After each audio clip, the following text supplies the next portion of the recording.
This podcast is brought to you by Visor.ai and by Stevie Wicks.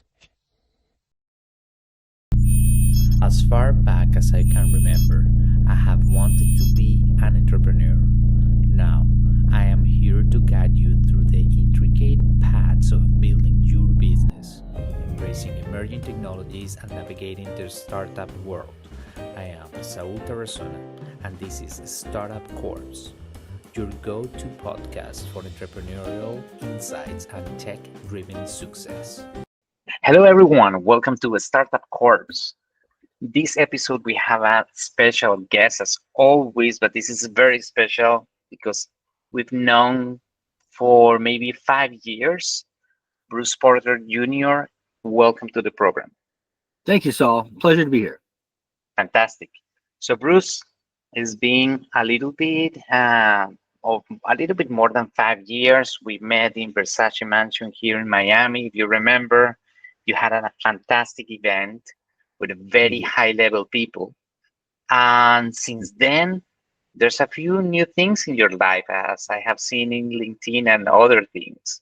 So why don't you tell us a little bit about you to start with, and let's kick it. Sure. Well, Saul, thanks for having me on.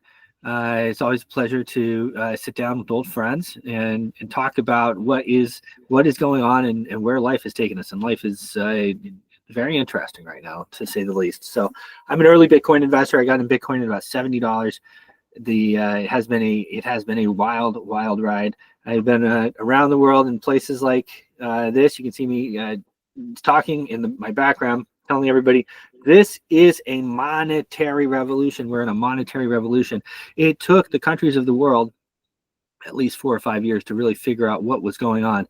For a certain number of reasons, I knew pretty much instantly what we had with Bitcoin, and that it wasn't just a way to transfer value, but it was also a way to run a government. It was also a way to provide a consensus. It was also a way for people to really participate. And that has been, it's been something I've talked about a long time. My good friend Nick Spanos, I guess, coined the phrase. I didn't even know it, but it's a monetary revolution. Someone said, "Oh yeah, Nick Spanos," and I said, "Oh, okay, well maybe I heard it from him." But we have been really pushing the boundaries of what is going on, and really in the world and in our country especially, but all over the world, it has been. Things have brought us to this point. I mean, you see what's going on right now with what they're doing with cutting the waste and fraud and everything else. This is why something like Bitcoin had to come along. And, we changed the world. We changed the world. We made a lot of money doing it, but we've changed the world, and now they're fighting back. So it is pretty interesting. I've done a number of events, as like you mentioned, the Versace Mansion, I've done that one a number of times. The Washington Elite Gala, we do them all over the world. We also have a conference, an AI blockchain conference that we do along with it sometimes. But a lot these days, I will just partner with events. It's an easier situation. I'll come in, I'll partner with the event, bring sponsorship, sell tickets, and then I'll throw my gala or ball or whatever it is. We just threw an inaugural ball for President Trump. It was a big success here in Washington, D.C. Had a lot of people there, a lot of fun. And as well, we'll be down in Miami again, coming up in next week. We're doing a Global Family Office Investment Summit, throwing the party for that, participating in that, raising money for a variety of different projects.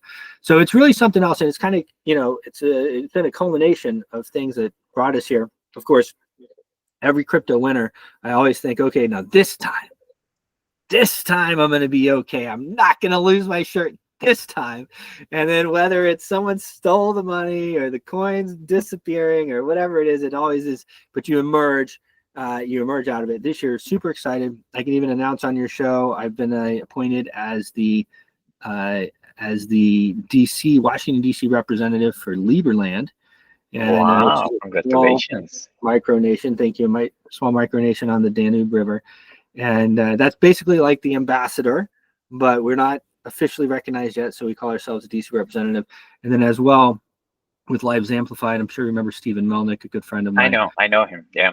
I'll be doing events for Lives Amplified every month this year. So it's really exciting. I'll go on and on. We'll talk about Georgia Tech Week. We'll talk about different things as this goes on. But there's right now, at this point in my life and this point in my career, it's just, head down, butt up. My kids are 10 and 15. They need me around a lot, so I'm not traveling quite as much as I used to, but I'm having a great time. Fantastic. So let's talk about a little bit of crypto, the new appointee by Trump for crypto and emerging technologies like AI, David Sachs. So I was very pleased to see that. What was your take on Well, that?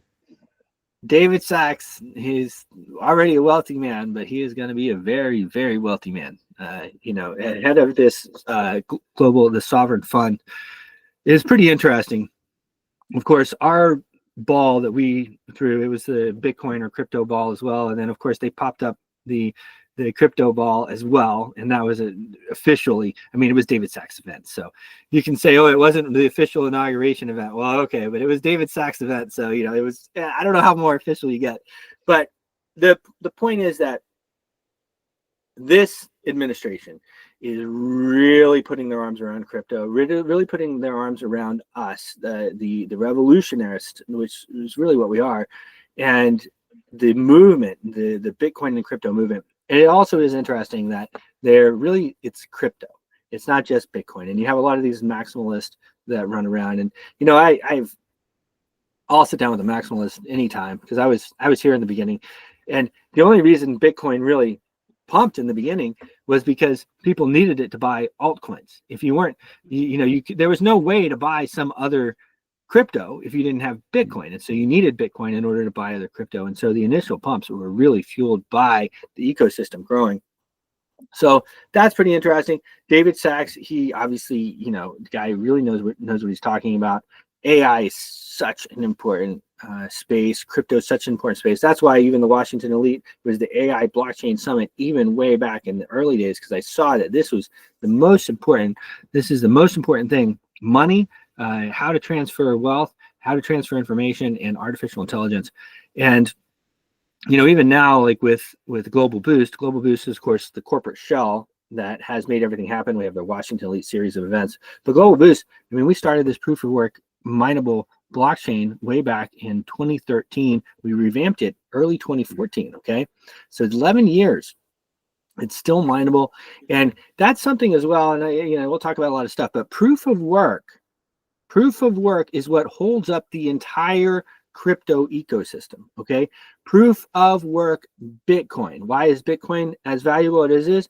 Well, one of the main reasons it's valuable is because it takes you that much money to mine it. And if it took you less money to mine it, it would be worth less. And so proof of work is what stands up the entire crypto ecosystem. So GlobalBoost proof of work. And I'm excited. I can even announce now on your show that we're expanding. So I've been doing a show under our banner, the Impact Money Show. I do it every morning from 6 a.m. to 7 a.m. Eastern Standard Time. We're on TV in a couple small markets, and then I stream. And I have a pretty good Twitter, as you know, or X.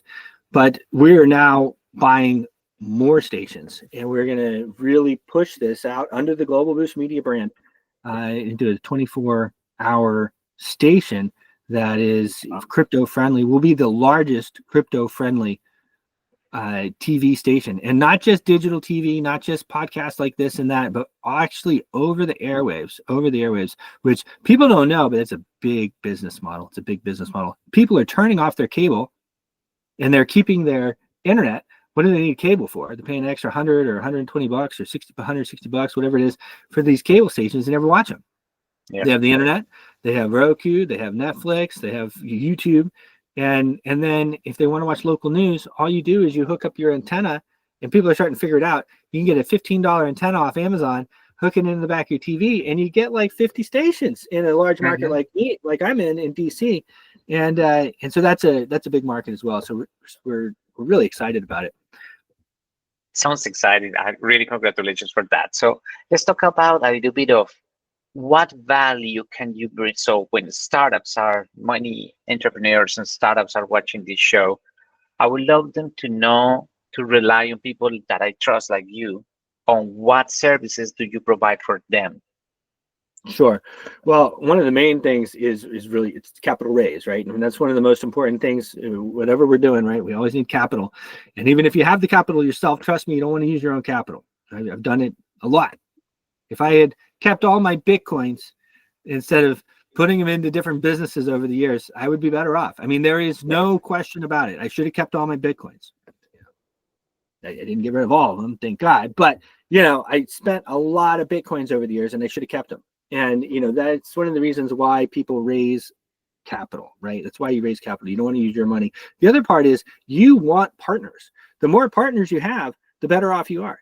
A small piece of something that's really large many times is better than a large piece of something that's smaller. And having partners, I've always liked that. So capital raise, also exposure, user acquisition. These are the types of things that really are good for us. You can see again, we kind of motion the event we had behind us there. This was at the Harvard Club a couple of years ago.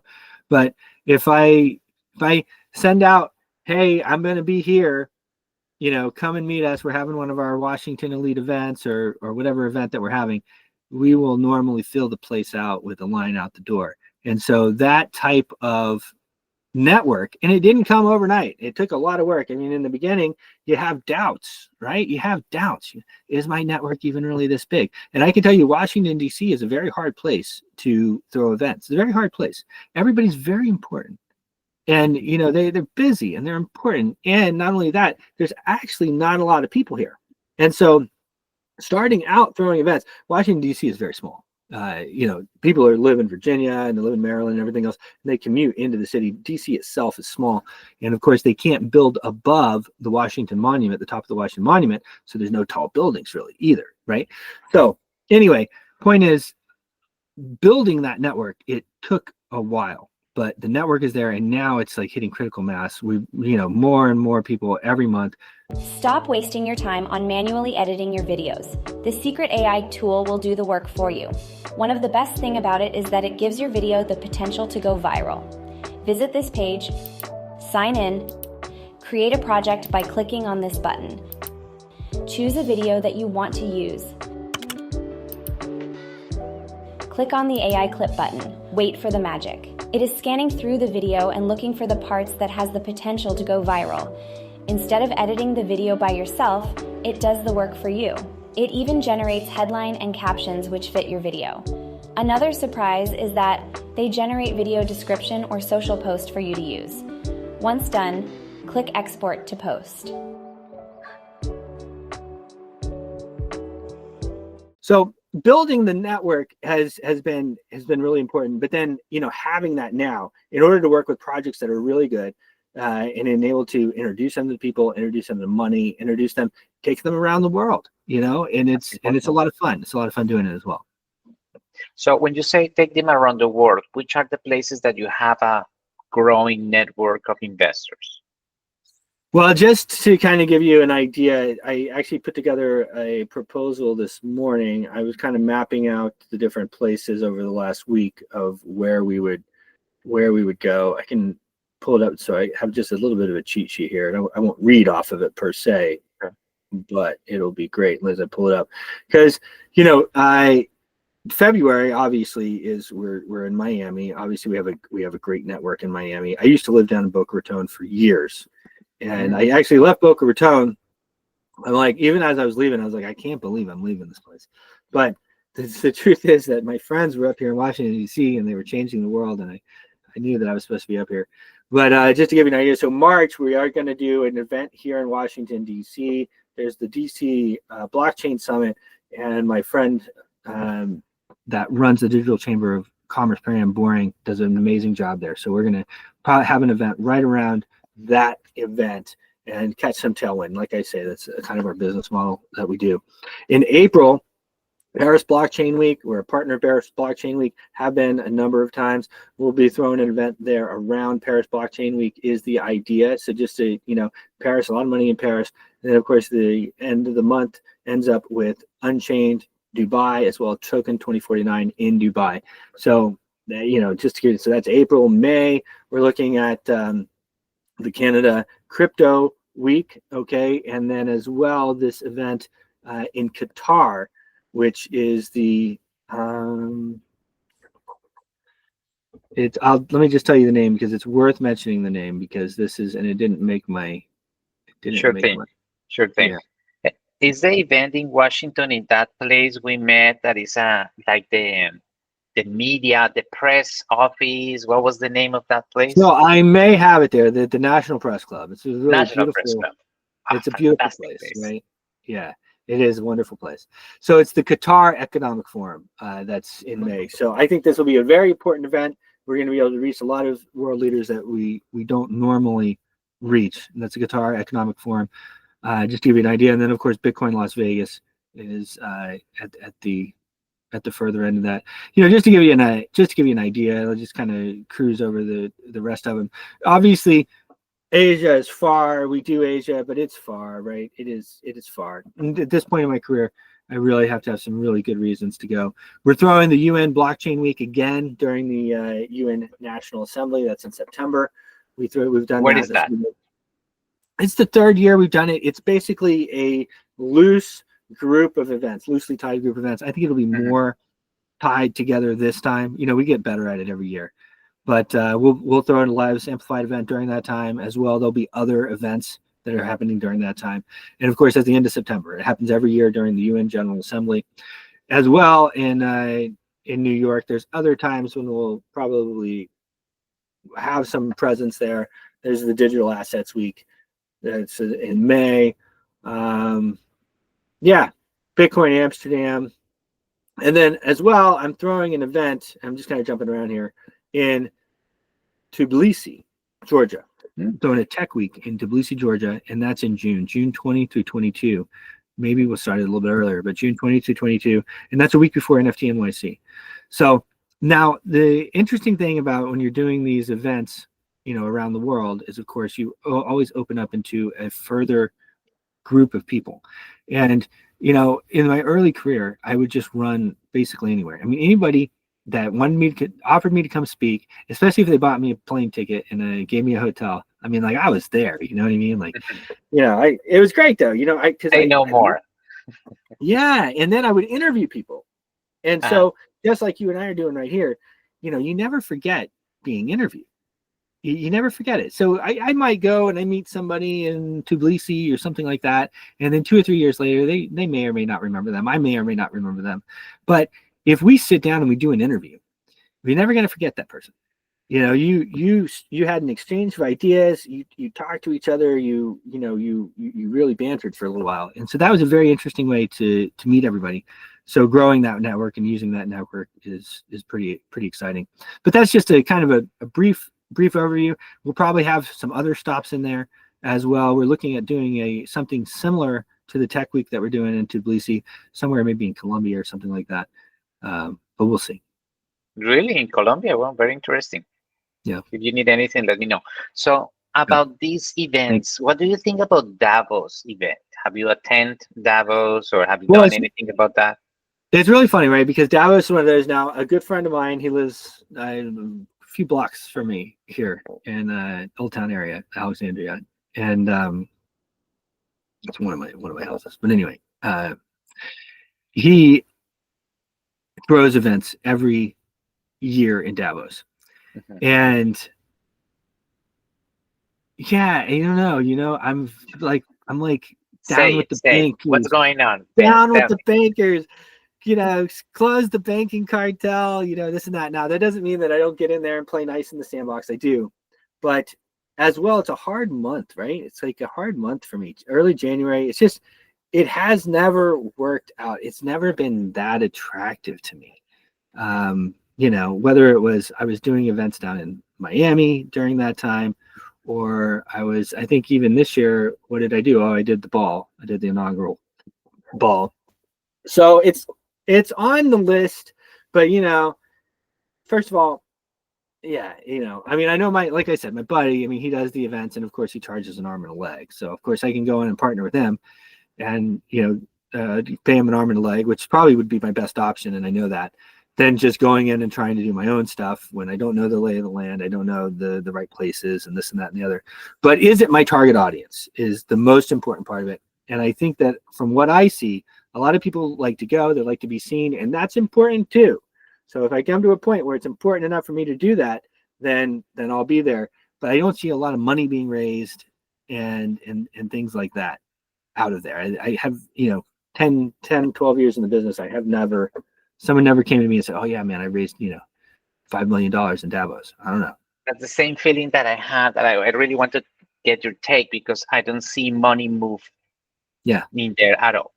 There's some technology providers. It's in different circles, I mean, going in thinking you're going to, penetrate that group of people is, if you're not in, you're not in. Yeah. Not saying you can't get in, but it's a challenge. Yeah, it is a challenge. You need to be there with the right place, with the right recommendation, definitely. Are you familiar with the colors they use to recognize who's who and what's what, or not? The what? They seem to have some color or some classification of the kind of people that you are, according to certain colors on the wristbands and stuff. I'm sure as you may have. But it's kind of not so popular. It's not so evident, like when you have in your events that there's 3 colors and that's it, and that's it. No, they have more than that. So interesting. Interesting data. I'll tell you this: it's very obvious to all of them if you are who you are, or who you aren't, or who you're not. You know what I mean? It's very obvious. It's like when I run around the world and raising money for people. They want to be cheap on this and they want to be cheap on that. And look, guys, if you want to raise money, you don't want to be cheap, right? Money can smell that a mile away. Last thing you want to be is cheap. You want to raise money, you got to spend money, and that's the way. And you're not ready to spend money, well, then maybe take some other steps beforehand before you get to that point. So, yeah, I mean, I'll probably end up there maybe in the next few years. I'll have to go. We'll go together. That would be fantastic, because I know you ski, you love hockey and a few other cold winter sports. That would be one of the most fun things, is to go skiing and stuff like that, right? I have to take my wife. Of course. Yeah. So I would like to get your take about investors. What I can tell you in Miami, and from the few years experience of raising money as well for the startups, is that it's very hard to please everyone.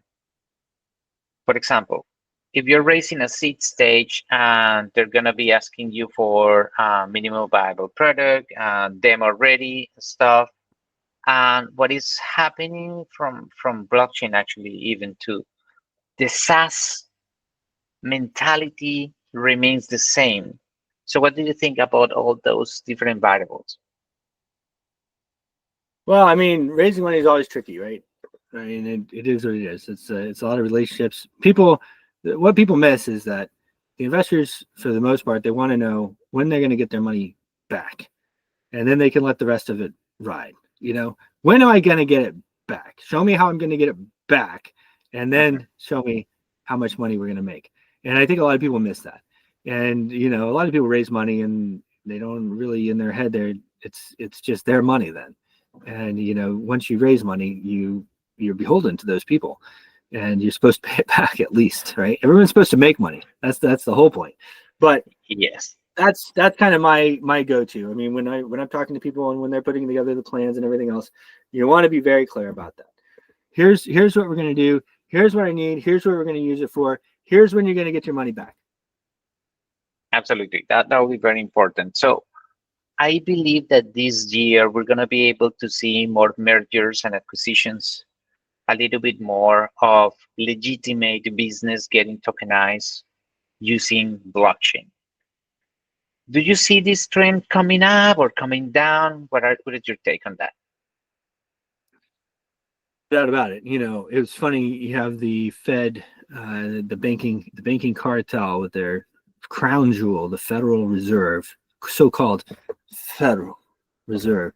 They're having their meetings this week, and they're talking about things. And they asked Jerome Powell. They said, Jerome, can you commit? Can you commit right now that you're not going to open up a CBDC, which is a central bank digital currency? And he said, oh yes, absolutely, yeah, no problem. Well, of course they don't want a CBDC. And it's funny because even if you watch the even like the advertising and stuff around it. It's like the boogeyman.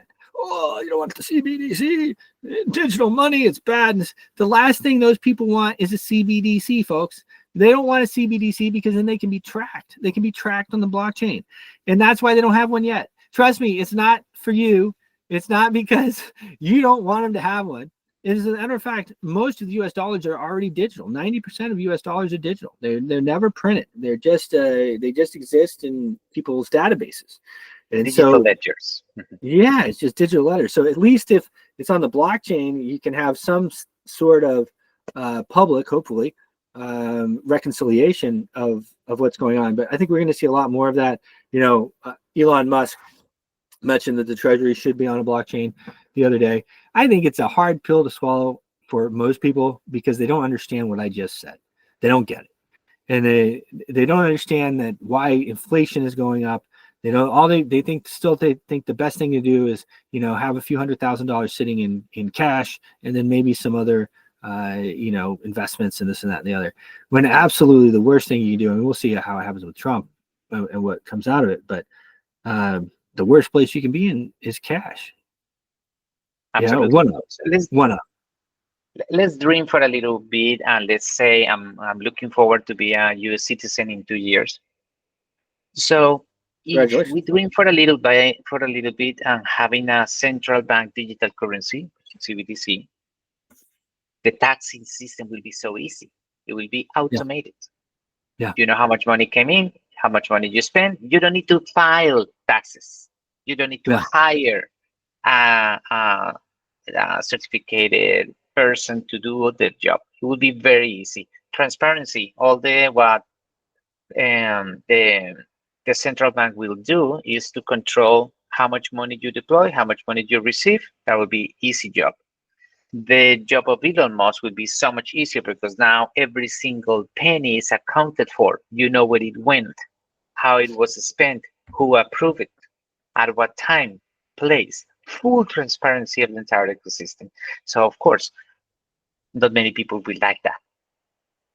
Well, the truth is taxes are illegal. And the only reason, the people don't talk about it that much, but I've been talking about it for years. And so it's good to see finally Elon Musk and Trump even mentioning, this, that, and the other. The Federal Reserve was passed in the middle of the night on February 23rd. The same way they passed all the bill, December 23rd. The same way they pass all these funding bills and everything here in Washington D.C. all the time. You guys can't go home to see your family for Christmas if you don't pass this bill. And so they shoved through the Federal Reserve Act, and we weren't supposed to have a central bank. I mean, a lot of our history is people fighting that we don't have a central bank. Right. Abraham Lincoln arguably was shot for fighting the central bank. Now, Abraham Lincoln's a whole nother story that people don't really talk about because Abraham Lincoln actually put us on fiat money. And he's like, nobody, you say that and people start to freak out or something, but he actually took us, he was the one who actually put us on fiat money. Now, of course, later on, they tried to stop that. They started the gold standard in 1900, this, that, and the other. But 1913, they started the Federal Reserve. And in this same year, they started the IRS. So, it's like the two are together. They are a construct of one another. And the other part is, people think that, oh, well, I pay my taxes to the government. My taxes pay the salaries of all these people working for me in Washington. And that's not really the way it works. Now, although there are some, different accounts and ledgers and this, that, and the other, basically, federal income tax in the form that it is now is basically the burn. We understand stuff like this because we're in crypto, right? So you have the burn. BNB does it really well. Some of the other cryptocurrencies do it really well. Well, they'll burn a part of the supply, and that will then raise the value because, of course, there's less money out there in circulation. But the federal income tax is to make sure that you don't have the money to spend. Because if you have that money to spend, you'll spend it.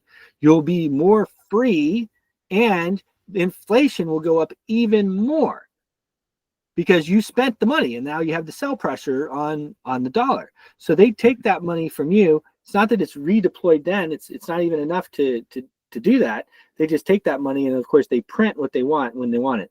And this system that the central banking cartel has us on is there's only one way out. and that's total collapse. And that's why you start to see, Trump loves his dollar. I don't know. It's hard to see where things exactly will go, but that, he dropped a meme coin, right as he stepped into the office. I mean, really, that was a big shot to the banking cartel, to the Federal Reserve. Anybody can make their own money, and you guys aren't the only ones. And it started to really kind of break apart that. But yeah, it's the situation with the banking cartel is pretty rough. I mean, what are we, $36 trillion in debt? And we can't pay the debt down except by borrowing more dollars, which come with debt attached to them. So it's a debt instrument. And then the other thing people don't realize is, 1933 or 1936, and now I'm in the moment, they confiscated everyone's gold. The Federal Reserve did, with the help of Eisenhower. They took all our family's gold, and no one talks about it. They don't teach you this in the history books. They were supposed to give it back. So they took everybody's gold, and they gave you $15 of paper money for it. And then as soon as they were done, they immediately inflated the price to $30 or whatever. And so everybody had lost out already. So they create the scarcity in the market. They took it all. They took, and it was the equivalent of the equivalent amount of $1 million fine if you didn't turn in your gold. They confiscated everybody's gold, and they were supposed to give it back, and they still have it. It's in the Federal Reserve Bank up there in New York. And so this is this is a criminal organization. And then I thought growing up as a kid that even like when we were on the gold standard, that you were able to go into the bank and just trade your dollars in for gold. But they actually made it illegal for Americans to own gold. So you, as a citizen, you couldn't own gold until early 1970s. And then, of course, Nixon, a few years before that, you could start to own some gold. And then Nixon took us off the gold standard. And so everybody thinks, oh, they took off the gold standard, and that's what killed everything and everything else. Probably Nixon was like, because what was happening was U.S. citizens weren't allowed to trade in, but foreigners were. Foreign people, foreign governments were able to trade in the bills for gold. And we were just losing all our gold. So who even knows how much gold we have, like in Fort Knox? But I think that what Nixon did, that's all Nixon did, was stopped other countries of the world and foreign people and foreign entities from trading in the dollars that they had for gold. It wasn't us. And so, yeah, it's pretty interesting. History is very interesting. The way that it's been taught, and then the way that it really is. My father homeschooled me, so I had a different kind of view of everything. I went to prep school when I was 14 years old, and that was the first time I'd ever been in school. And then at 18, of course, my family's like, well, you going to the military, right? We go all the way back to Bunker Hill. And at 18 years old, I'm looking, and we're in Panama shooting up this narco war with what's his face, Noriega. Mm-hmm. And anybody who knew anything knew that we were over there fighting the narcotics war for the CIA. And I looked at Dad and I go, I don't want to go over there and be a mercenary for these narco guys. And he said, yeah, I hear you. And Grandpa said, yeah, I hear you too. And then that was it. But that understanding of kind of how everything is working, that's not something that most people understand. People are starting to understand it more and more now. But yeah, the history, I mean, look at JFK and, these things. I mean, it's absolutely unbelievable. Look at how they tried to assassinate Trump, and we never really got any information on that. Do you think we're going to get the documents undisclosed of what happened with JFK or not? Looks like we'll get some more. I have my doubts of whether we're going to have real closure. He's been saying about that, but where are the documents to be seen? Come on, it's been many years. It's unbelievable. I asked my dad, I remember being a kid and asking Dad, like, how did they accept being told that we're not going to tell anybody for 75 years? Like, how did you accept that? And then as I got older and, we accept everything, right? So I started to get it. Like, how do we accept being taxed so much money? I mean, we're taxed like over 50% of the money we make. It's unbelievable. You have your federal income tax, you have your state income tax, and then you have tax every time you spend your money that you already paid tax on. And then you have tax on this, you tax on that. And then when you die, they tax the heck out of you too. So it's like, I mean, we're like slaves in a system, and people don't realize they're slaves. And I talk about it even on my show sometimes. even getting a job. Like people get a job. Like I've never really had a job. I started my own company when I was like 12 years old. I had a carpet cleaning business, and that kind of just put me into the rest of my life, right? I always pretty much worked for myself. And so I never bought into that whole system. Plus, you know, when it comes time to like, I went to college and everybody's like, oh yeah, you're going to go out and get a great job. And like, I'm sitting there and I'm like, okay, yeah, but I mean, let's be real here. And not saying anything bad about anybody. Okay. Nothing bad about anything, but let's be realistic. I got the black person who's going to get the job in front of me. I got the Spanish person who's going to get the job in front of me. I have the Jewish person who's going to get the job in front of me. I have the woman who's going to get the job in front of me. I have the Indian.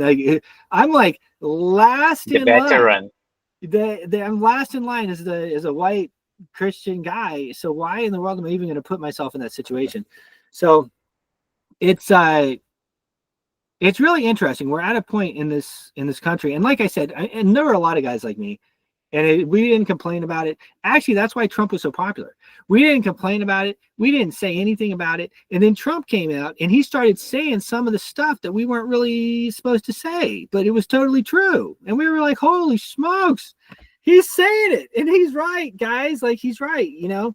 And that why I mean, let's face it. I mean, the guy is, he can be pretty abrasive or polarizing, I guess is a better word. But most of us still support him, because there's so much good going on. But yeah, I mean, the country we're in, the world is in a very pivotal moment. It is. I believe I'm very pumped with whatever the changes are happening right now. Yeah. And I'm really looking forward to see how much money they're going to be able to save in taxes for the normal people like us, for the business owners. Yeah. I mean, we both have businesses that we pay taxes heavily. Yeah. More you in Washington than me in Florida or Delaware, but you're always welcome, by the way. My wife and I would love to come back one day. But we'll see. I'll probably get so political I might stay here. You never know. But have you been very political before Trump? No, actually, I was a libertarian. I still really am a libertarian. But I voted for Bush W in the first time he ran on the hanging chads down in Palm Beach. As a matter of fact, I was like 18 years old, and I voted on him. I pushed the little thing. I made sure there was no hanging chad. You know, it's just normal stuff, and then I turned it in. But watching how that happened, you know, Bush won because the Florida Supreme Court was Republican. The Florida Supreme Court decided that Bush was going to win. I mean, it was a mess. They had, just like we see nowadays, they had, you know, trucks loads of boxes everywhere. They had, you know, it was a mess. There was like, you know, once everything was going for a week or two, I mean, forget it. You weren't getting to the bottom of nothing, you know? And so I thought, well, that's pretty funny. You know, that's a joke. So I didn't vote again until Trump in 2016. And then I voted then. So I wasn't very political, except to the fact that I understood that Bitcoin was political. And in that sense, I was political, but more of, you know, outside of the realm here. But as I get older, I'm more in the realm of Washington, D.C. And we'll see. I mean, obviously I have a big job with Liberland. I really want to get us recognized as an official country here, as an official country. You know, we have our embassy here. We have, I'm working here. But who knows where that could lead? I mean, I certainly look at the senators and the congressmen and everything like that. And whereas in other times, it probably wouldn't have even been a realistic goal. Now things are starting to break up. Now things are starting to shake up, and there could be opportunity there over the next decades. Please tell us more about Liberland. What do you mean with that? What is your intention? What is the vision there? My intention is to get us officially recognized by the United States. I mean, we're the most powerful country in the world. If the United States recognizes us as a country, that is life changing. And you know, we have the U.S. Of course, I'm American as they come. I was born here, as I said. Family goes back to Bunker Hill. We came on the Battle of Bunker Hill. We came on the Mayflower. I mean, you know, the whole bit, right? So we've been here a long time. But you know, and I'll always be involved. But you know, Liberland we have a chance right now. It's in its infancy. I mean, it's like an 8-year-old country, I think, 8 or 10-year-old country. I met President Vitt very early on in that. I invited him to speak at the Washington Elite Summit. They came to Washington, and on all the paperwork that they filled out in order to speak with the senators and to meet with the Democrats and to meet with the Libertarian Party and everything else, you have to fill all what are you doing here, this and that. Mm-hmm. We're speaking at the Washington Elite AI Blockchain Summit, where this, so on all this official paperwork, we are a part of that. And then even like some of the stuff that's happened over the years, I've always supported it. But this country has, and we already have a free zone. It's actually existing in Serbia, but we have a free trade zone. But this country, it has an opportunity to be very important on the world stage as a place where freedom-loving people are able to come, and anybody can be a Liberlander. Anybody can be a Liberlander. You can come, you can contribute. You can contribute with money.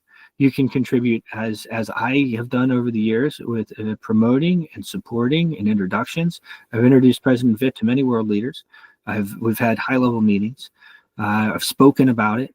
It's on the, I have the logo on my show.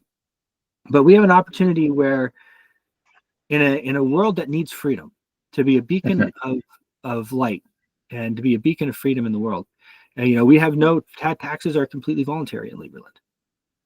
As well, it's a great place to start a business. We have an opportunity now to build Liberland, to actually build Liberland. And so Croatia was giving us problems for the first few years, but now Croatia is joined the Schengen zone. They're now in with the EU.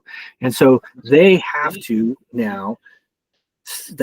off us a bit. And they have historically come in, torn down our buildings even and stuff like this on our little piece of land.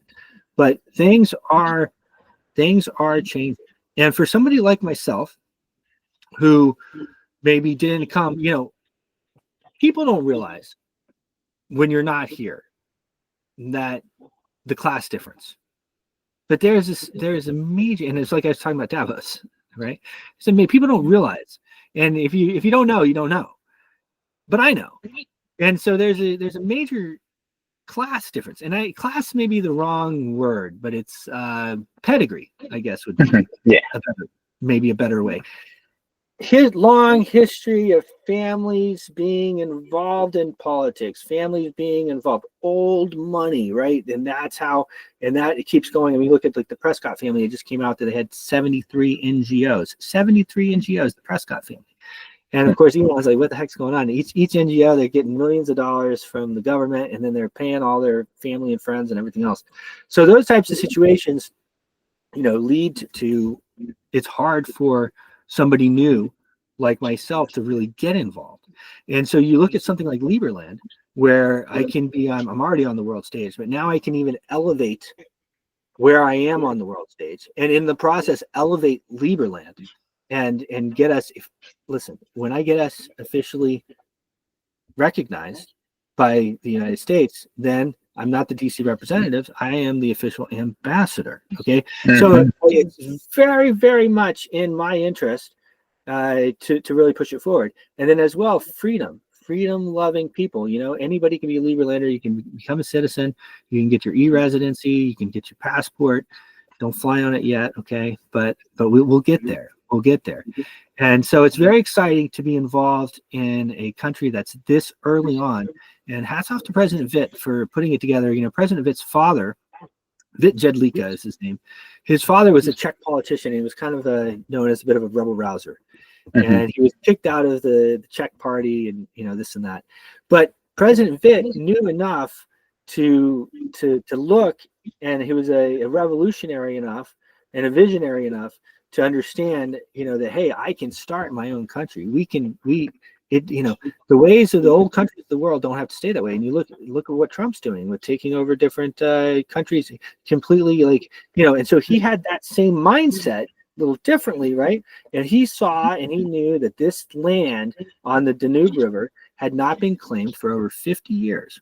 And so he claimed it and went to the UN, went to the EU, and he claimed that land as Liberland.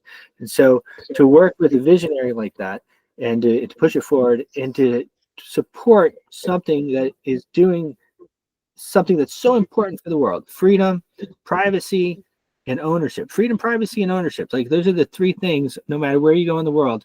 Freedom-loving people all agree on those things. We should be free, we should have privacy, and we should be able to actually own we should be actually own things. And so it's very important. I'm very excited about it. I'm gonna work very hard on it, and we're gonna be successful.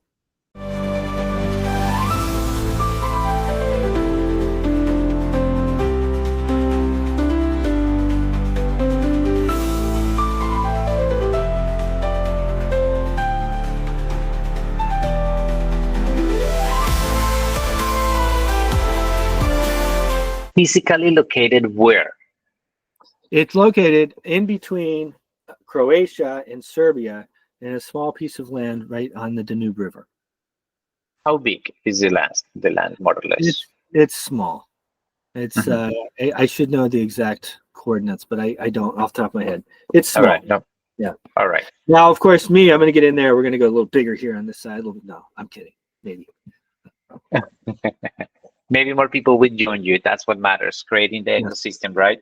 Well, that's exactly right. And, it's like I tell people when speaking around the world that, look, guys, and I talk about it as a blockchain community. I say, look, guys, we're actually the most powerful block in the world. It doesn't matter where you go around the world. We all believe in those three things, right? Privacy, ownership, and freedom. We all agree. So it doesn't matter if you're in Colombia or the United States, or you're in Saudi Arabia, or wherever the heck else, right? We all believe in those things. And so as we start to realize that we're the most powerful block, and we start voting together and, across country lines, and we start pushing the things that we really believe in, freedom, privacy, and ownership, then we're going to be able to change the world. And you can start to see that happening. And Liberland is at the forefront of this. We're at the forefront of making it happen. And so as we move forward in this, you're going to hear a lot more about Liberland. And we're really, anybody can join. You don't have to live there. You can be part of it. It's just like being part of the blockchain community, except you can be an official part of it. You can get your e-residency. You can get your passport. You can own land. You can own the merits, our token, our Liberland dollars. And I encourage everybody to leave. Is it going to be a central bank digital currency, or is it going to be what? So there's the merits is the currency, and I think they're calling them the dollars as well, the Liberland dollars. They are openly traded right now. But how can the people buy these? How can the people get some value out of this? Let me see where it's available here. Liberland dollars. Please share the website of Liberland. Liberland.org is the website.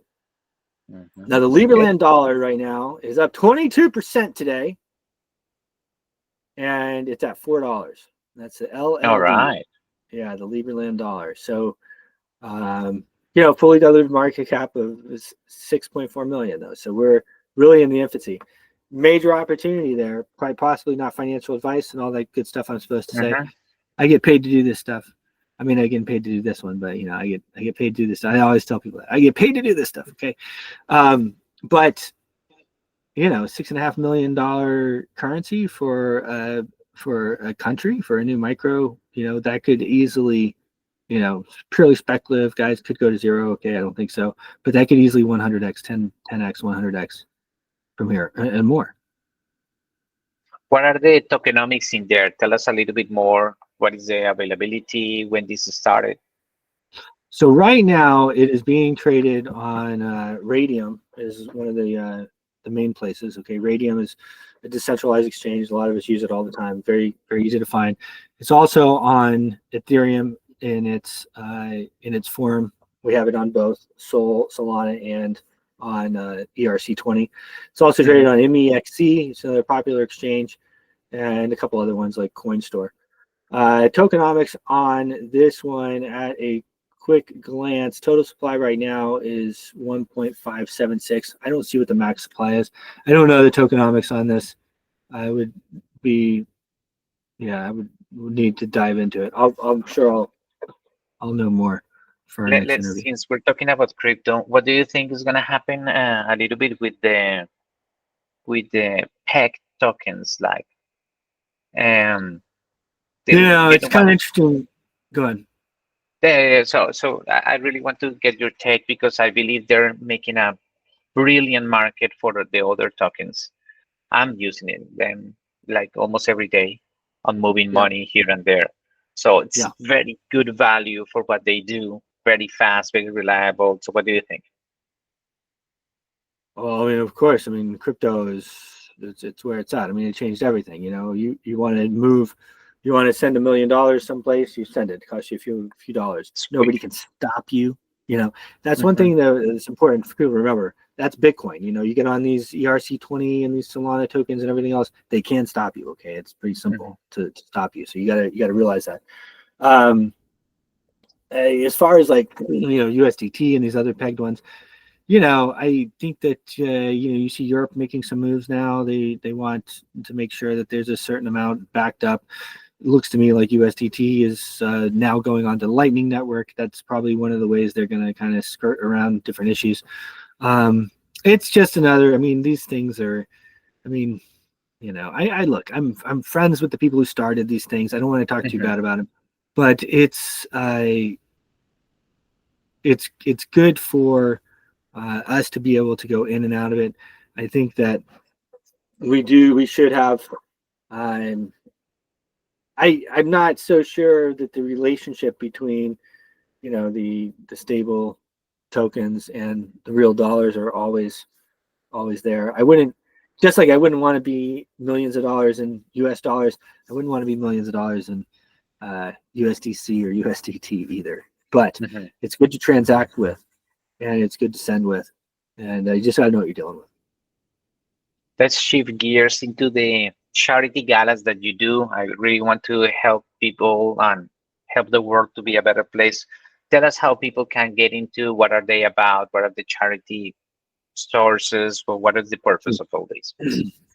Amazing. So Washington Elite, I bought Washington Elite, long time ago, right? When you used to be 22 able, years ago. yeah, when you used to be able to buy a domain like that. They were talking on TV about the Washington Elite, the Washington Elite, the Washington Elite, and I went over to my GoDaddy account that I had just opened up, and I typed in WashingtonElite.com, and sure enough, bought it for like $7, right? And so Wow. I know it's funny, right? So that's been our brand for a long time. We actually still have government contracts under the brand. We've done a lot of things over the years with it. The gala is one of them. We've done we've supported different charitable types of things. One of the things that I did, I was a hockey player turned ice skater or ice dancer later in my life, but as I came back from the tour skating, I skated internationally in Europe and other places. I would coach, and I started coaching. I got approached by a group that wanted me to teach the autistic kids, and it is hard. It's very hard. People don't realize it. You get paid less most of the time, but you should really be getting paid double. It's very hard to work with people that are disabled, and but I was good at it. I'm a very positive person, and it's since I knew I was good at it, I felt like I should do it. And so Mhm. that kind of blossomed into a number of different things. I worked with the autistic kids for quite a bit. I was called at a certain point by the Veterans Administration, and they wanted me to get involved with the blind veterans and start teaching the blind veterans how to ice skate and play hockey. And of course, coming from a military family, my dad retired, Army, two tours in Vietnam, all the stuff, and all the other things I've mentioned. Of course, that was near and dear to my heart, and so I got involved in that. So we had a grant there for a year or two, and then as things go, the grant didn't renew, or someone didn't dot the I or cross the T or whatever it was, and then I just started paying for the stuff myself, Mhm. and so that kind of is where we started doing the charitable events in order to raise money, because of course you get 50, 100,000 in a year, and you think, well, that's a lot of money. It's like let's think about how we can do this. So over the years, we've thrown this gala, the Washington Elite charity gala, the charity gala of the Washington Elite is how we say it, I think, normally, but And we've done a lot of things. You know, we've taken the blind and the autistic to Lake Placid. We've played in the Olympic Center. We've gone down the bobsled. We've done the blind bobsled a number of times. I don't know if you've ever done a bobsled. It's really What is something. that? I don't even know what that is. The bobsled, you know, you get in that cart thing up on the top of the mountain, and you 1, 2, and you run, and you all hop in, and you yeah, it's a lot of fun. So actually, when I was 19 years old, I was training in Lake Placid, New York, and I got a little, you know, part-time gig for the Olympic Authority, and I would run the bobsled and the luge, and that was like one of my things. And so I knew how it worked. I knew that it was easy. You could get the people up there. They would let me rent the place for a song and a dance, and you know, everything like that. So anyway, we put that in there. So that is something. It's very special to us. COVID really put a big damper in the whole bit. You know, it is hard to keep. You know, people don't realize it was one of the things that when I talk to people, especially the blind, because we work with blind kids and the veterans. But if you've never had vision, it's very hard for you to understand how big of a disability you really have. And so explaining to them that, like, you know, even you and I, we're looking at each other while we do the interview, right? And we can see each other's reactions and everything else. And that is very, very, like, we get a lot of cues from this, you know what I mean? And so, yeah, it's been, but the point of bringing that up is it's when we were worried about things spreading, it was hard to keep people like that with that type of disability in small quarters, or, you know, and we didn't know. Now I wouldn't have been so worried about it, but in the early days we didn't know, you know what I mean? You learn the process. Yeah. So we'll probably go back to the bobsled again in the next year or two. We'll see and get that going. A lot of my old guys, they want to get back on the ice and play blind hockey. Of course, they're now a bit older, and it takes a lot. It takes a lot. It really does take a lot, and it's not just the money. It's, you know, it's out there doing it with the guys. So, but it's an amazing thing, and we love to do it. Do you only do the fundraising during the event, during the gala event, or do you have like an open GoFundMe or something so that people can pitch in on something? Historically, we do it at the event. Yeah. Okay. Yeah. You wouldn't like the crowdfunding part. You package it in there, and you get some of the sponsors to come in, and then yeah, it works. It works, and it's a lot of fun. And of course, normally we'll have some of the blind guys come. I don't know if one of my guys was there when you were there. I think we brought Lawrence Harrison with us, but we put him up there in the Versace mansion. All right. You can see like a little bit out of his one eye. This is all right. Next time I want to bring my girlfriend. I said, okay, fine. Anyway. Very nice. Yeah, good stuff. Bruce, thank you so much for all your sharing. Please tell us where we can contact you, where the people can find more about you. Great. How open you are, really what social media. Yeah, Bruce Porter Jr. This includes the Jr. I'm very easy to find. On X, I'm network manager. We're just popping up a site. Probably by the time people will see it, globalboostmedia.com.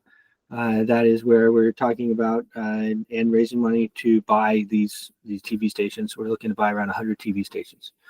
So we'll be the largest crypto-friendly TV station network in the world, never mind the United States. So, but as well, GlobalBoost, easy to find. You can just Google that, multiple sites all over the place. And that's where, I mean, I'm like modeling agent on Instagram. My wife and I used to staff models and stuff, but I never changed it. But really, networks manager, you can always find me. GlobalBoost, you can always find me. Washington Elite, very easy to find. Fantastic, Bruce. This was fantastic. I'm looking forward to hear more from your success on the next events. So please keep us on the loop for the next time that we can meet. Please, everybody, don't forget to follow us, subscribe, and thank you very much.